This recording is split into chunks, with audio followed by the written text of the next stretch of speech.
ಮುಂದೆ ಇಡ್ತಾ ಇದ್ದೀವಿ. ಫೆಬ್ರವರಿ ಮೊದಲ ವಾರದ ಸೋಮವಾರ ಕುಮಾರಸ್ವಾಮಿ ಬಜೆಟ್ ಮಂಡಿಸ್ತಾರಾ ಅನ್ನೋ ಡೌಟ್ ಶುರುವಾಗಿದೆ. ಬಿಜೆಪಿ ನಾಯಕರು ಹೇಳ್ತಾ ಇರೋ ಕೋಟೆ ಯಾವುದು? ಆ ಸೈನಿಕರು ಯಾರು? ಯಾವುದು ಆ ಸಂಚು? ಏನದು ಬಿಗ್ ಶಾಕ್ ಅಂತೀರಾ? ಇಲ್ಲೇ ಅಡಗಿರೋದು ಫೆಬ್ರವರಿ 4ರ ಬಿಗ್ ಬಾಂಬ್ ರಹಸ್ಯ. ಬಜೆಟ್ ಮಂಡನೆ ಮಾಡ್ತಾರಾ ಇಲ್ಲ ಅನ್ನೋದು ನಮ್ಗೆಲ್ಲರಿಗೂ ಡೌಟೇ. ಇವತ್ತು ಕಾಂಗ್ರೆಸ್ಸಿನ ಜೆಡಿಎಸ್ ಶಾಸಕರೇ ಈ ಪಕ್ಷದ ಮೇಲೆ ವಿಶ್ವಾಸ ಇಲ್ಲ ಅಂತೇಳಿ ಯಾರಿಗೂ ಕೈಗೆ ಸಿಗದೆ ಓಡಾಡ್ತಾ ಇರುವಂತ ಸುಮಾರು 20-25 ಶಾಸಕರು ಓಡಾಡ್ತಾ ಇದ್ದಾರೆ. ಅವರವರ ಕೋಟೆಯೊಳಗೆ ಅವರವರ ಸೈನಿಕರೇ ಅವರ ವಿರುದ್ಧವಾಗಿ ಕಾರ್ಯಾಚರಣೆ ಮಾಡ್ತಾ ಇದ್ದಾಗ ಅವರ ಸೋಲು ಖಂಡಿತ ಗೊತ್ತು. ಇದು ರಾಜಕೀಯದಲ್ಲಿ ನಡೀತಾ ಇರೋ ಬಿಸಿ ಬಿಸಿ ಚರ್ಚೆ. ಇದು ಕೇವಲ ಚರ್ಚೆಯಲ್ಲ ವೀಕ್ಷಕರೇ, ಇದು ಫೆಬ್ರವರಿ 4ರಂದು ಸಿಡಿಯೋ ಮಹಾಸ್ಫೋಟದ ಸುಳಿವು. ಎಸ್, ಫೆಬ್ರವರಿ 4ರಂದು ನಡೆಯೋದು ರಾಜಕೀಯದ ಮಹತ್ತರ ಬೆಳವಣಿಗೆ ಅಲ್ಲ, ಧಗಧಗಿಸಿ ಆರ್ಭಟಿಸಿ ಬರ್ತಾ ಇರೋ ಮಹಾಯುದ್ಧ.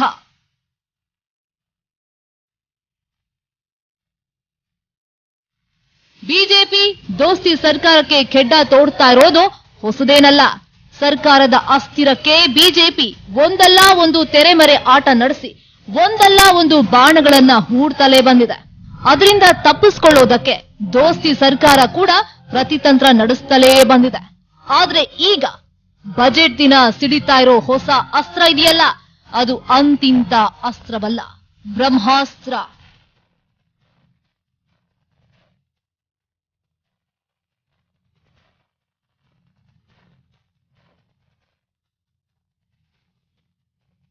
ಇಷ್ಟಕ್ಕೂ ಫೆಬ್ರವರಿ 4ರಂದು ಸಿಡಿತಾ ಇರೋ ಆ ಬಾಂಬ್ ಏನು ಗೊತ್ತಾ? ಅತೃಪ್ತರ ಅಸಮಾಧಾನದ ಅಗ್ನಿ.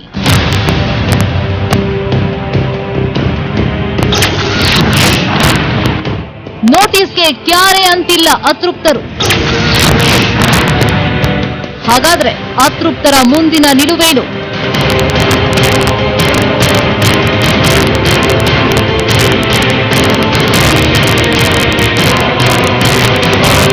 ಎಸ್, ಇತ್ತೀಚೆಗಷ್ಟೇ ಕೆಲ ಅತೃಪ್ತ ಕಾಂಗ್ರೆಸ್ ಶಾಸಕರು ಆಪರೇಷನ್ ಕಮಲಕ್ಕೆ ಸಿಕ್ಬಿದ್ದಿದ್ರು. ಅವರೆಲ್ಲರನ್ನೂ ಕೂಡಿ ಹಾಕೋ ಪ್ರಯತ್ನ ಕೂಡ ಕಾಂಗ್ರೆಸ್ ನಡೆಸಿತ್ತು. ಆದ್ರೆ ಈಗ ಕಾಂಗ್ರೆಸ್ ಪಕ್ಷ ಎಷ್ಟೇ ನೋಟಿಸ್ ಕೊಟ್ರೂ ಆ ಅತೃಪ್ತ ಶಾಸಕರು ಕ್ಯಾರೆ ಅಂತಿಲ್ಲ, ಕಾಂಗ್ರೆಸ್ ಸಂಪರ್ಕಕ್ಕೆ ಸಿಗ್ತಾ ಇಲ್ಲ. ಎಲ್ಲಿದ್ದಾರೆ, ಏನ್ ಮಾಡ್ತಿದ್ದಾರೆ ಅನ್ನೋದೇ ಕಾಂಗ್ರೆಸ್ ಪಕ್ಷಕ್ಕೆ ಗೊತ್ತಾಗ್ತಾ ಇಲ್ಲ. ಇದೇ ಬಜೆಟ್ ಮಂಡನೆ ದಿನ ರಿವೀಲ್ ಆಗೋ ಮಹಾ ಸೀಕ್ರೆಟ್.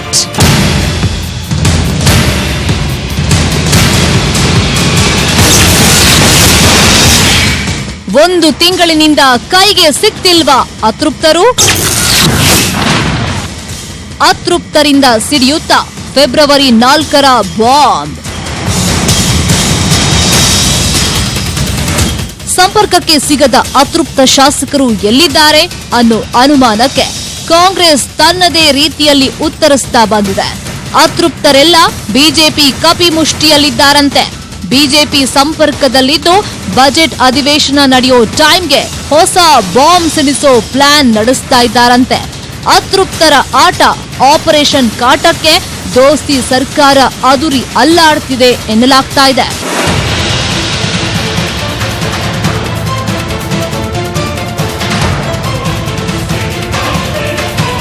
ಫೆಬ್ರವರಿ 4ರಂದು ರಾಜ್ಯ ಬಜೆಟ್ ಮಂಡನೆ. ಸಿಎಂ ಕುಮಾರಸ್ವಾಮಿ ಬಜೆಟ್ ಮಂಡನೆ ಮಾಡೋ ಟೈಮ್ ಬಂದಿದೆ. ಆದ್ರೆ ಬಜೆಟ್ ಮಂಡನೆ ಮಾಡ್ತಾರೋ ಇಲ್ವೋ ಅನ್ನೋದೇ ದೊಡ್ಡ ಡೌಟ್ ಅಂತಿದೆ ಬಿಜೆಪಿ. ಯಾಕೆ ಗೊತ್ತಾ? ಅತೃಪ್ತರ್ಯಾರು ದೋಸ್ತಿ ಸರ್ಕಾರದ ಸಂಪರ್ಕದಲ್ಲಿಲ್ಲ. ಅವರೆಲ್ಲರೂ ಬಜೆಟ್ ಮಂಡನೆಗೆ ಬರೋದಿಲ್ಲ ಅನ್ನೋ ಅನುಮಾನವೂ ಇದೆ. ಅದರಲ್ಲೂ ಮಾಜಿ ಉಪಮುಖ್ಯಮಂತ್ರಿ ಆರ್ ಅಶೋಕ್ ಬಜೆಟ್ ಮಂಡನೆ ಆಗೋದೇ ಡೌಟ್ ಅಂತ ಖಡಾಖಂಡಿತವಾಗಿ ಹೇಳಿದ್ದಾರೆ. ಕಳೆದ 7 ತಿಂಗಳಿಂದ ಕುಮಾರಸ್ವಾಮಿ ಅವರು ಮುಖ್ಯಮಂತ್ರಿಗಳಾಗಿಲ್ಲ, ಅವರೊಬ್ಬ ಕ್ಲರ್ಕ್ ಆಗಿದ್ದಾರೆ. ಅದರಿಂದ ಆ ಕ್ಲರ್ಕ್ ಅವರು ಅವರೇ ಹೇಳಿದ ರೀತಿ ಅವರ ಶಾಸಕಾಂಗ ಸಭೆಯಲ್ಲೇ ಬಜೆಟ್ ಮಂಡನೆ ಮಾಡ್ತಾರಾ ಇಲ್ಲ ಅನ್ನೋದು ನಮ್ಗೆಲ್ಲರಿಗೂ ಡೌಟೇ. ನಾವಂತೂ ಸರ್ಕಾರವನ್ನ ಬೀಳಿಸುವಂತ ಪ್ರಯತ್ನವನ್ನ ನಾವು ಮಾಡಲ್ಲ. ಆರ್ ಅಶೋಕ್ರ ಈ ಮಾತು ಕೇಳ್ತಾ ಇದ್ರೆ ರೆಸಾರ್ಟ್ನಲ್ಲಿ ಕಾಂಗ್ರೆಸ್ ಶಾಸಕರ ಹೊಡೆದಾಟದಿಂದ ತಣ್ಣಗಾಗಿದ್ದ ಆಪರೇಷನ್ ಕಮಲ ಅಷ್ಟಕ್ಕೆ ನಿಂತಿಲ್ವಾ ಅನ್ನೋ ಅನುಮಾನ ಸೃಷ್ಟಿಯಾಗ್ತಾ ಇದೆ. ಆಪರೇಷನ್ ಕಮಲ ಸದ್ದಿಲ್ಲದೆ ನಡೆದಿರೋ ಸುಳಿವನ್ನ ನೀಡಿದ್ರಾ ಅನ್ನೋ ಡೌಟ್ ಬರ್ತಾ ಇದೆ. ಅಶೋಕ್ರ ಈ ಮಾತು ಬಜೆಟ್ ಮಂಡನೆಗೂ ಮುನ್ನವೇ ಸರ್ಕಾರದಲ್ಲಿ ಅಸ್ಥಿರತೆ ಎದುರಾಗೋ ಭೀತಿ ಹುಟ್ಟಾಕಿದೆ.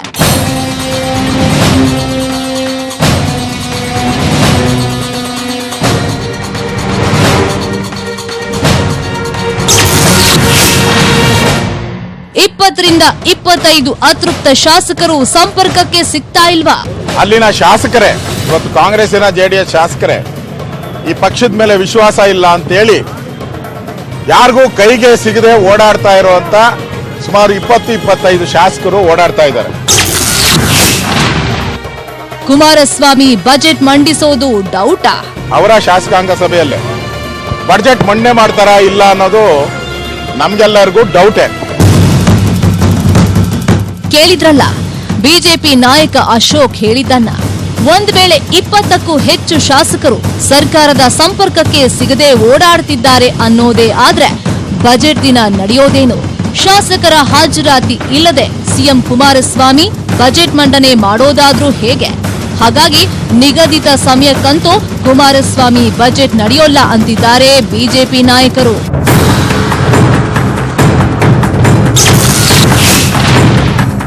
ಸದಾನಂದ ಗೌಡ್ರು ಹೇಳಿದ ಕೋಟೆ ಯಾವುದು? ಸೈನಿಕರ ಸಂಚು ಏನು? ಆ ಬಿಗ್ ಶಾಕ್ ಎಂಥದ್ದು? ಅವರವರ ಕೋಟೆಯೊಳಗೆ ಅವರವರ ಸೈನಿಕರೇ ಅವರ ವಿರುದ್ಧವಾಗಿ ಕಾರ್ಯಾಚರಣೆ ಮಾಡ್ತಾ ಇದ್ದಾಗ ಅವರ ಸೋಲು ಕಟ್ಟಿಟ್ಟ ಬುತ್ತಿ. ಸದಾನಂದ ಗೌಡ್ರ ಮಾತನ್ನ ಕೇಳ್ತಾ ಇದ್ರೆ ಆಪರೇಷನ್ ಕಮಲ ಸದ್ದಿಲ್ಲದೆ ನಡೆದಿರೋದು ಪಕ್ಕಾ ಅನ್ನೋ ಅನುಮಾನ ಮೂಡ್ತಾ ಇದೆ. ಇಷ್ಟಕ್ಕೂ ಸದಾನಂದ ಗೌಡ್ರು ಹೇಳಿದ ಕೋಟೆ ಕಥೆ ಏನು ಅಂತೀರಾ? ಅದು ಮತ್ತೇನು ಅಲ್ಲ ವೀಕ್ಷಕರೇ, ದೋಸ್ತಿ ಸರ್ಕಾರ ಅನ್ನೋ ಕೋಟೆ ಒಳಗೆ ಇರೋ ಶಾಸಕರೇ ಸೈನಿಕರು. ಆ ಸೈನಿಕರೇ ಒಳಸಂಚು ಮಾಡುವಾಗ ಸರ್ಕಾರ ಉರುಳೋದು ಗ್ಯಾರಂಟಿ ಅನ್ನೋದಾಗಿದೆ. ಅವರವರ ಕೋಟೆಯೊಳಗೆ ಅವರವರ ಸೈನಿಕರೇ ಅವರ ವಿರುದ್ಧವಾಗಿ ಕಾರ್ಯಾಚರಣೆ ಮಾಡ್ತಾ ಇದ್ದಾಗ ಅವರ ಸೋಲು ಕಟ್ಟಿಟ್ಟ ಬುತ್ತಿ. ಆದ ಕಾರಣ ಅದಕ್ಕೆ ಬಿಜೆಪಿಯವರು ಜವಾಬ್ದಾರಲ್ಲ. ಬಿಜೆಪಿ ನಾಯಕರು ಬಜೆಟ್ಗೂ ಮುನ್ನ ಸಿಡಿಸಿರೋ ಈ ಬಾಂಬ್ ನಿಜಾನ? ಆ 20 ಅತೃಪ್ತ ಶಾಸಕರು ನಿಜಕ್ಕೂ ರಾಜೀನಾಮೆ ಕೊಡಲು ಸಿದ್ಧರಿದ್ದಾರಾ? ಒಂದು ವೇಳೆ ಅತೃಪ್ತ ಶಾಸಕರು ರಾಜೀನಾಮೆ ಕೊಟ್ರೆ ಬಿಜೆಪಿ ಪ್ಲಾನ್ ಏನು ಅಂತೀರಾ? ಬನ್ನಿ ಅದನ್ನ ಬಿಜೆಪಿ ನಾಯಕರ ಬಾಯಲ್ಲೇ ಕೇಳೋಣ.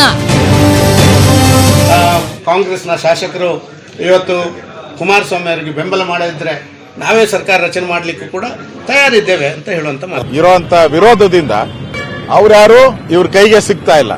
ಅದನ್ನ ಬಿಜೆಪಿ ಮೇಲೆ ಗೂಬೆ ಕೂಸುವಂತ ಪ್ರಯತ್ನವನ್ನ ಕಾಂಗ್ರೆಸ್ ಮತ್ತು ಜೆಡಿಎಸ್ ಮಾಡ್ತಾ ಇದೆ. ಅದು ಸರಿಯಲ್ಲ. ನಾವೇನು ರಾಜಕೀಯದ ಸನ್ಯಾಸಿಗಳಲ್ಲ. ನಾವು ರಾಜಕಾರಣ ಮಾಡಕ್ಕೆ ಬಂದಿರೋದು. ರಾಜ್ಯದ ಜನ ನಮಗೆ 106 ಜನ, ಇವತ್ತು 104 ಇದ್ದಿದ್ದು 106 ಆಗಿದ್ದೀರಿ. ಈಗ ಜನ ಬೆಂಬಲ ಇಲ್ದವರು ಅಧಿಕಾರ ನಡೆಸ್ತಾ ಇದ್ದಾರೆ. 38 ಜನ ಶಾಸಕರು ಇರೋರು ಮುಖ್ಯಮಂತ್ರಿ ಆಗಿದ್ದಾರೆ. ಇದು ಪ್ರಜಾಪ್ರಭುತ್ವದ ವಿರೋಧಿ. ಆದ್ರಿಂದ ನಾವೇನು ಸನ್ಯಾಸಿಗಳಲ್ಲ. ಆ ಸಂದರ್ಭ ಬಂದಾಗ 100% ನಾವು ಉಪಯೋಗ ಮಾಡಗಂತೆ. ಅತೃಪ್ತರು ರಾಜೀನಾಮೆ ಕೊಟ್ರೆ ಸರ್ಕಾರ ರಚಿಸೋದಕ್ಕೆ ರೆಡಿ ಅಂತಿರೋ ಬಿಜೆಪಿ ಸುಮ್ನೆ ಅಂತೂ ಕೂತಿಲ್ಲ. ಈ ಹಿಂದೆಯೇ ಫೆಬ್ರವರಿ 4ರಂದು ಸಿಡಿಸೋ ಬಾಂಬ್ಗೆ ಬಿಜೆಪಿ ಫಾರ್ಮುಲಾ ರೆಡಿ ಮಾಡಿತ್ತು. ಆ ಫಾರ್ಮುಲಾ ಫೆಬ್ರವರಿ 4ಕ್ಕೆ ಹೊಸ ರೂಪ ಪಡೆದು ಸಿಡಿತಿದೆ ಅಷ್ಟೇ.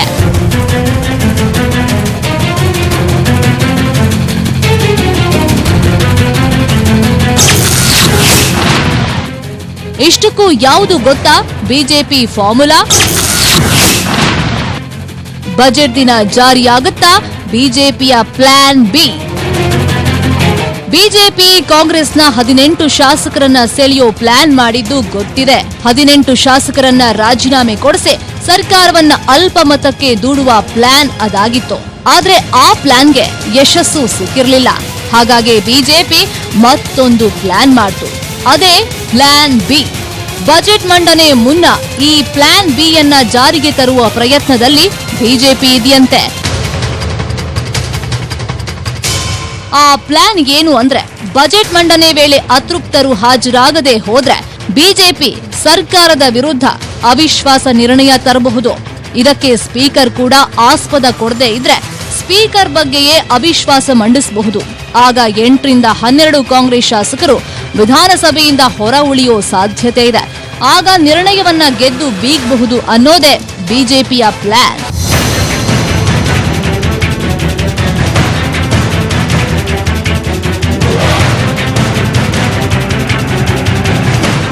ಈ ಬಾಂಬ್ ಬಜೆಟ್ ಮಂಡನೆ ವೇಳೆ ಸಿಡಿದು ಬಿಟ್ರೆ ದೋಸ್ತಿ ಸರ್ಕಾರ ಯಾವುದೇ ರಾಜಕೀಯ ದಾಳ ಉರುಳಿಸೋದಕ್ಕೆ ಸಾಧ್ಯವಿಲ್ಲ.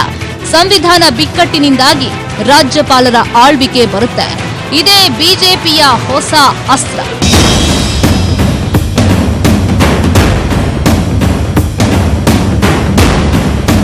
ಬಿಜೆಪಿ ನಡೆಸಿರೋ ಆಪರೇಷನ್ ಕಮಲ ಸಾಕಷ್ಟು ಬಾರಿ ವಿಫಲ ಕಂಡಿದೆ.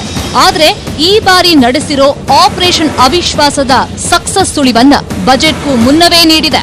ಒಂದು ವೇಳೆ ಬಿಜೆಪಿಯ ಆಪರೇಷನ್ ಅವಿಶ್ವಾಸ ಸಕ್ಸಸ್ ಆಗಿದ್ದೆ ಆದ್ರೆ ಬಜೆಟ್ ಮಂಡನೆ ದಿನ ನಡೆಯೋದು ಮಹಾಯುದ್ಧವೇ ಸರಿ.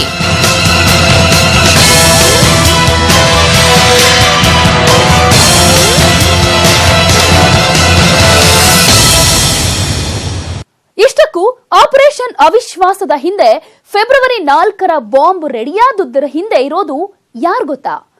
ಪದೇ ಪದೇ ಫೇಲ್ ಆಗ್ತಾ ಇದ್ದ ಆಪರೇಷನ್ ಕಮಲವನ್ನ ಸಕ್ಸಸ್ ಹಂತಕ್ಕೆ ತಂದ ಆ ಚಾಣಕ್ಯ ಯಾರು ಅಂತೀರಾ?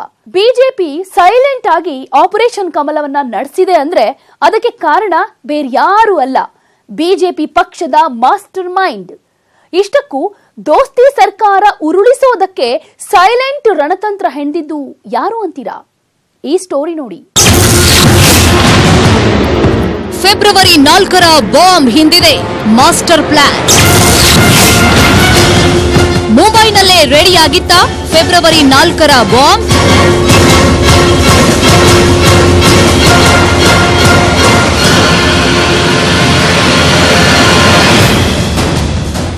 ಆಪರೇಷನ್ ಕಮಲ. ಇದು ಒಂದಲ್ಲ ಎರಡಲ್ಲ, ಸತತ 7 ರಿಂದ 8 ಬಾರಿ ಪ್ರಯತ್ನದಲ್ಲೂ ಕಂಡಿದ್ದು ಕೇವಲ ಸೋಲು. ಆದ್ರೆ ಈಗ ಫೆಬ್ರವರಿ 4ರಂದು ಆಪರೇಷನ್ ಕಮಲ ಸಕ್ಸಸ್ ಕಾಣೋ ಹಾಗೆ ಕಾಣ್ತಾ ಇದೆ. ಒಂದ್ ಕಡೆ ಕಾಂಗ್ರೆಸ್ ಸಂಪರ್ಕಕ್ಕೆ ಅತೃಪ್ತ ಶಾಸಕರು ಸಿಗ್ತಾ ಇಲ್ಲ, ಮತ್ತೊಂದ್ ಕಡೆ ಬಜೆಟ್ ಮಂಡನೆ ಆಗೋದೇ ಇಲ್ಲ ಅಂತಿದೆ ಬಿಜೆಪಿ. ಹಾಗಾದ್ರೆ ಆಪರೇಷನ್ ಕಮಲ ಸಕ್ಸಸ್ ಕಂಡುಬಿಡ್ತಾ? ಸಕ್ಸಸ್ ಕಾಣೋ ಹಾಗೆ ಮಾಡಿದ್ದು ಯಾರು ಅಂತೀರಾ? ಅವರೇ ಬಿಜೆಪಿ ರಾಷ್ಟ್ರಾಧ್ಯಕ್ಷ ಅಮಿತ್ ಶಾ.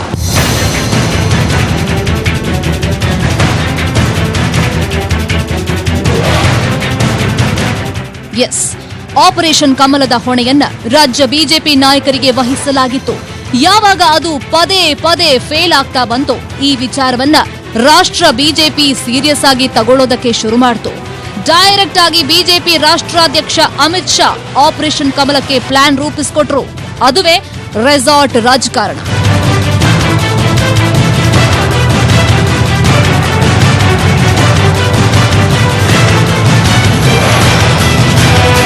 ಮೊದಲಿನಿಂದಲೂ ಅತೃಪ್ತರು ಬಿಜೆಪಿ ಸಂಪರ್ಕದಲ್ಲಿದ್ರು. ಆದ್ರೆ ಆಪರೇಷನ್ ಕಮಲ ಸಕ್ಸಸ್ ಕಾಣೋ ಹೊತ್ತಿಗೆ ಏನಾದ್ರೊಂದು ನಡೆದು ಬಿಡ್ತಾ ಇತ್ತು. ಆದ್ರೆ ಕಳೆದ ಬಾರಿ ಬಿಜೆಪಿ ಸದಸ್ಯರು ಗುರುಗ್ರಾಮ್ಗೆ ಹೋಗಿ ಹೋಟೆಲ್ಗಳಲ್ಲಿ ತಂಗಿದ್ರು. ಬಿಜೆಪಿ ಸಂಪರ್ಕದಲ್ಲಿದ್ದ ಅತೃಪ್ತರನ್ನ ಮುಂಬೈನ ಹೋಟೆಲ್ಗೆ ಕರೆಸಲಾಗಿತ್ತಂತೆ. ಅಲ್ಲಿಗೆ ಅಮಿತ್ ಶಾ ಕೂಡ ಬಂದಿದ್ರಂತೆ. ಅತೃಪ್ತರೊಂದಿಗೆ ಮಾತುಕತೆ ನಡೆಸಿದ್ರಂತೆ.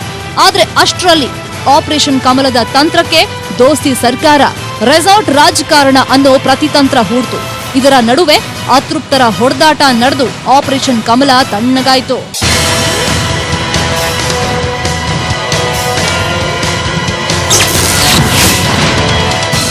ಆಪರೇಷನ್ ಕಮಲ ನಿಲ್ಲದೆ ಸೈಲೆಂಟ್ ಆಗಿ ನಡೆದಿತ್ತ. ಒಂದು ಏಟಲ್ಲಿ 2 ಹಕ್ಕಿ ಹೊಡೆಯೋ ಪ್ಲಾನ್ ಕೊಟ್ರ ಶಾ.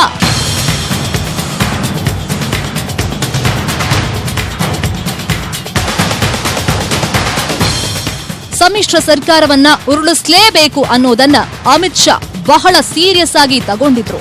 ಹಾಗಾಗಿ ರೆಸಾರ್ಟ್ ಗಲಾಟೆ ಆಗಿ ಆಪರೇಷನ್ ಕಮಲ ನಿಲ್ತು ಅನ್ನೋ ಹಾಗೆ ಬಿಂಬಿಸಲಾಗಿದೆಯಂತೆ. ಆದ್ರೆ ಆಪರೇಷನ್ ಕಮಲ ಸೈಲೆಂಟ್ ಆಗೇ ನಡೆದಿದೆ. ಇದರ ಹಿಂದೆ ಇರೋದು ಸಿಂಪಲ್ ರಾಜಕಾರಣವಲ್ಲ ವೀಕ್ಷಕರೇ. ಒಂದೇ ಏಟಲ್ಲಿ 2 ಹಕ್ಕಿಗಳನ್ನ ಹೊಡೆಯೋ ಪ್ಲಾನ್.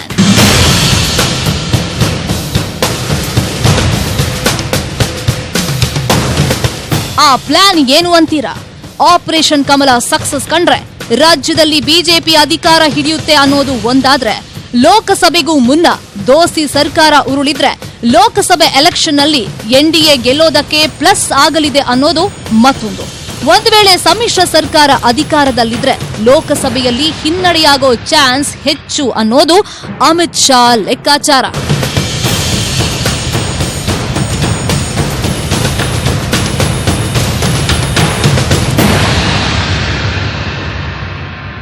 ಬಿಜೆಪಿ ಮಾಸ್ಟರ್ ಮೈಂಡ್ಗಳು ಸೇರಿ ಆಪರೇಷನ್ ಅವಿಶ್ವಾಸ ನಡೆಸ್ತಾ ಇದ್ರೆ ದೋಸ್ತಿಗಳು ಸುಮ್ಮನೆ ಇರ್ತಾರಾ?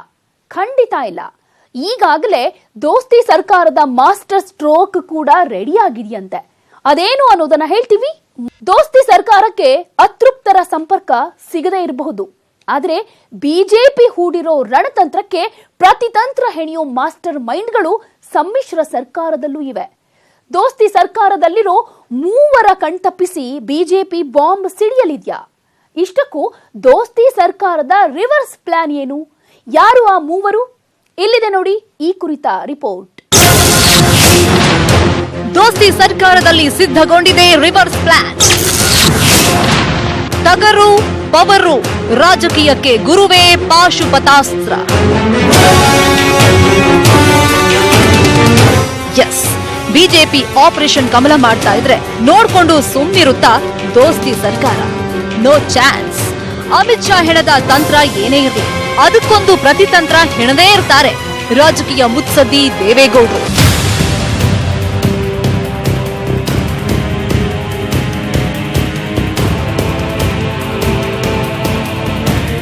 ಅಮಿತ್ ಶಾಗೆ ಚಳ್ಳೆ ಹಣ್ಣು ತಿನ್ಸೋದಕ್ಕೆ ಗೌಡ್ರ ಬಳಿ ಇರೋದು 2 ಅಸ್ತ್ರ. ಅದುವೇ ಮಾಜಿ CM Siddaramaiah, powerful minister DK Shivakumar.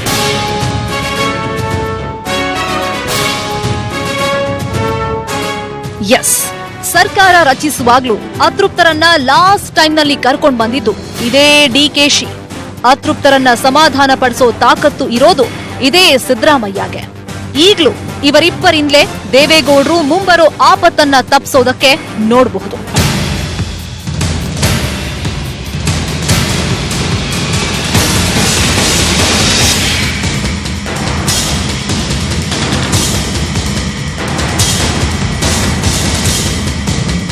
ಮೊದಲೇ ಡಿಕೆ ಶಿವಕುಮಾರ್ ಇಂತಹ ಕ್ರೂಷಿಯಲ್ ಟೈಮ್ನಲ್ಲಿ ಅಂದ್ಕೊಂಡಿದ್ದನ್ನ ಮಾಡಿ ಸಾಧಿಸೋ ವ್ಯಕ್ತಿ.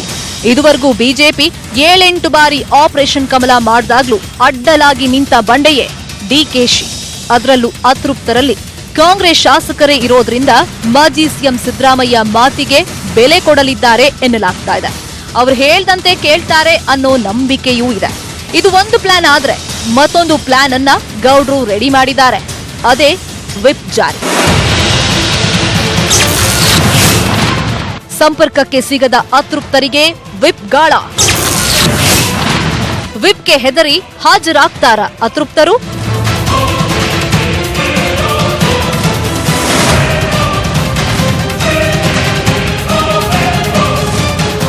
ಒಂದು ತಿಂಗಳಿನಿಂದಲೂ ಕಾಂಗ್ರೆಸ್ ಪಕ್ಷದ ಸಂಪರ್ಕಕ್ಕೆ ಸಿಗದಿರೋ ಅತೃಪ್ತರನ್ನ ಕರೆಸ್ಕೊಳ್ಬೇಕು ಅಂದ್ರೆ ಇರೋ ಕಠಿಣ ದಾರಿ ಅಂದ್ರೆ ಅದು ವಿಪ್. ಇದುವರೆಗೂ ಅತೃಪ್ತ ಶಾಸಕರು ಕಾಂಗ್ರೆಸ್ ನಾಯಕರನ್ನ ಭೇಟಿ ಮಾಡಿ ಯಾವುದೇ ಸಮಜಾಯಿಷಿ ಕೊಟ್ಟಿಲ್ಲ, ಫೋನ್ಗೂ ಸಿಕ್ಕಿಲ್ಲ. ಅದರಲ್ಲೂ ರೆಸಾರ್ಟ್ ಗಲಾಟೆ ಆದಾಗಿನಿಂದಲೂ ಕಂಪ್ಲಿ ಗಣೇಶ್ ಅತೃಪ್ತರ ಕಡೆ ಹೋಗಿ ಸೇರಿದ್ದಾರೆ ಎನ್ನಲಾಗ್ತಾ ಇದೆ. ನೋಟಿಸ್ಗೂ ಜಗ್ಗದೆ ಅಡಗಿ ಕೂತಿರೋ ಅತೃಪ್ತರಿಗೆ ಬಜೆಟ್ ಮಂಡನೆಗೆ ಹಾಜರಾಗುವಂತೆ ಸೋಮವಾರ ವಿಪ್ ಕೂಡ ಜಾರಿ ಮಾಡೋ ಸಾಧ್ಯತೆ ಇದೆ.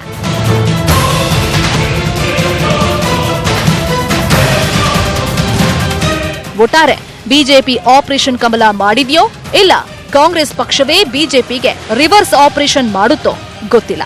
ಆದ್ರೆ ಫೆಬ್ರವರಿ 4ರಂದು ಯಾವ ಬಾಂಬ್ ಸಿಡಿಯಲಿದೆ, ಯಾರು ಯಾರಿಗೆ ಆಪರೇಷನ್ ಮಾಡ್ತಾರೆ ಅನ್ನೋದನ್ನ ಕಾದು ನೋಡ್ಬೇಕಾಗಿದೆ. ಬಡ್ಜೆಟ್ ಮಂಡನೆ ಮಾಡ್ತಾರಾ ಇಲ್ಲ ಅನ್ನೋದು ನಮ್ಗೆಲ್ಲರಿಗೂ ಡೌಟೇ. ಅವರವರ ಕೋಟೆಯೊಳಗೆ ಅವರವರ ಸೈನಿಕರೇ ಅವರ ವಿರುದ್ಧವಾಗಿ ಕಾರ್ಯಾಚರಣೆ ಮಾಡ್ತಾ ಇದ್ದಾಗ ಅವರ ಸೋಲು ಖಚಿತ ಬುತ್ತಿ. ಇದು ಈ ಕ್ಷಣದ ಸ್ಪೆಷಲ್. ನೋಡ್ತಾ ಇರಿ ನ್ಯೂಸ್ 18 ಕನ್ನಡ. ಜಾಲ ನಮ್ಮದು, ಬಲ ನಿಮ್ಮದು.